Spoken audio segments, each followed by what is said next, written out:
सवाल कर रहा है कि जो एवरेज सैलरी है सारे एम्प्लॉयज़ की एक होटल में वो 26,000 है, जो एवरेज सैलरी है 15 वेटर्स की वो 19,000 है, और जो एवरेज सैलरी है शेफ्स की वो 28,500 है।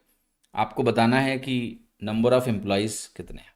तो वेटर का दिया हुआ है, रसोइया का एवरेज सैलरी दिया है, टोटल एवरेज सैलरी दिया हुआ है। तो ये क्लासिकल केस है एलिगेशन का।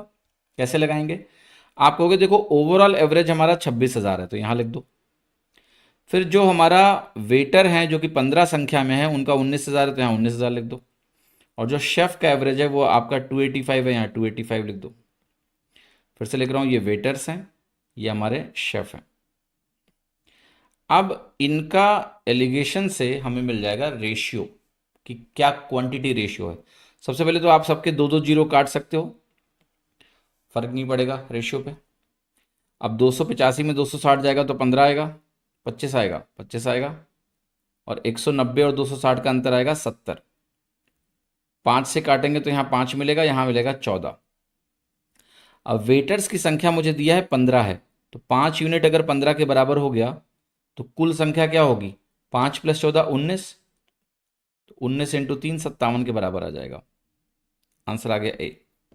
यस और नो?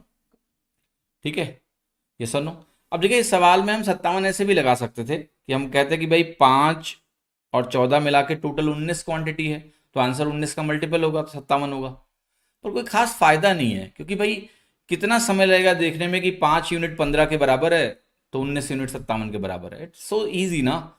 और भाई ऑप्शन में तो दो ऑप्शन भी आ सकते हैं ना, 19 के मल्टीपल 76 भी आ जाए तो क्या कर लोगे तुम? ठीक है, फिर सिर्फ मल्टीपल से आंसर नहीं लगेगा, और समय उतना ही है। इट्स नॉट कि बहुत ज़्यादा टाइम लगेगा इसमें। एवरेज भी लगा सकते हैं। देखो लगाने को बेटा बहुत कुछ लगा सकते हैं, इस सवाल को हम एक पन्ने में भी कर सकते हैं पूरा भर के, क्या ज़रूरत है? आपको पता है एलिगेशन क्यों बनाया गया था? एलिगेशन बनाया इसलिए गया था कि टाइप 1 टाइप 2 का एवरेज अगर दिया हो और इनका कंबाइंड एवरेज अगर दिया हो तो रेशियो को डायरेक्ट लिखने का तरीका ही एलिगेशन है।